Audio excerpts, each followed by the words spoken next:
Hello everyone, welcome my YouTube channel. আজকে আমরা একটু হাঁটতে বেরিয়েছিলাম। হাঁটা হয় না, তাই দুজনে একটু মিলে হাঁটছিলাম, কিন্তু হাঁটতে হাঁটতে একটা দারুণ জিনিস দেখলাম, তাই তোমাদের কাছে শেয়ার করলাম। জানো তো, আগে আমরা যখন ছোট ছিলাম তখন খেলাধুলা নিয়েই সবসময় ব্যস্ত থাকতাম। মা বাবা রীতিমতো খুঁজতে বেরোতো যে কোথায় আছিস। আর এখনকার বাচ্চারা দেখবে সেই ঘরের মধ্যে বসে ফোন দেখছে, ভিডিও গেম খেলছে, এইসবই করছে। বাচ্চাদের এখন গিয়ে একটা ফোন না পেলে ওদেরকে দেখলে মনে হয় কি কে পিটিয়েছে জোর, মুখ টুক কালো করে বসে থাকে। এখনকার বাচ্চাদের এরকম অবস্থায় ফোন না পেলে। আর আমাদের সময় কিন্তু একটু গার্ডেনে খেলা করব, আর সব বন্ধুরা মিলে এক জায়গায় থাকবো, এটাই একটা আলাদা রকম পাওয়া ছিল।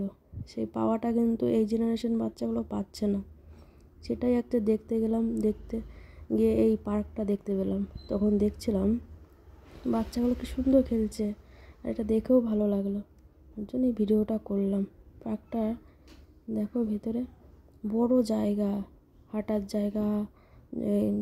একটা মহিলা দেখতে পেলে না, এই মহিলাটা হাঁটছিল, এখানেই এক্সারসাইজ করছিল। এই যে একটা বাচ্চা দৌড়ে দৌড়ে খেলা করছে। আমি আমাদের ছোটো দুটোকে মিস করছিলাম, যে ওদেরকে নিয়ে আসলে ওরাও একটু খেলতে পারতো। হায়দ্রাবাদে না এরকম স্পেস খুব কম, একটু দূরেই, এটা আমাদের বাড়ি থেকে একটু দূরেই, যে প্রতিদিন এসে খেলা করবে সেটার উপায় না। কেউ নিয়ে আসলে তাহলে ওরা খেলতে পারবে।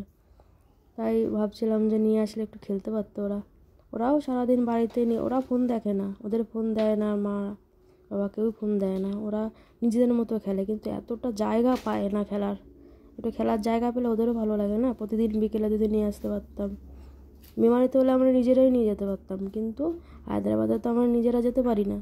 আর ছেলে যারা থাকে বাড়িতে সবাই তো কাজে ব্যস্ত থাকে, কে নিয়ে যাবে? সেই জন্য বাড়িতেই বসেই ওরা যা খেলাধুলা করে।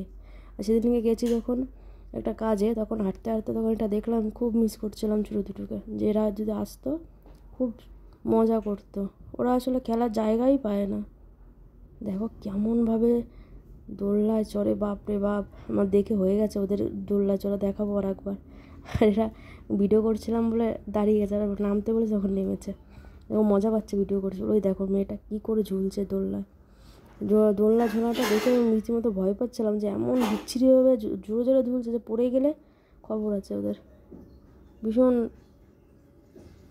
দেখো বাচ্চারা ওগুলো কি সুন্দর খেলছে, কি ভালো লাগে। এখন খেলার সুযোগই হয় না, কে যাবে খেলতে, কি করবে। আগে তো আমরাও এরকম খেলেছি, বলো।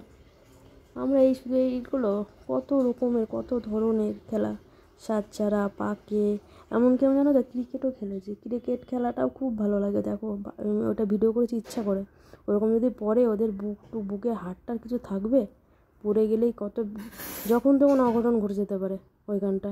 ওই কারণেই আমি ভিডিওটা করেছি। আর এরা কথা বললে শোনেও না, যে আস্তে আস্তে দোল খা, হিন্দিতে বলা হচ্ছিল কিন্তু শুনছিল না, ওই জন্য বললাম না, ভিডিও করলাম। আমরা দুজনের মতো হেঁটে আবার গিয়ে একটু বসলাম, বসে তারপর বেরিয়ে খাওয়া দাওয়া করে বাড়ি চলে আসলাম। ভালো থাকবেন, সুস্থ থাকবেন, ফিরবো আবার নতুন ব্লগে। বাই।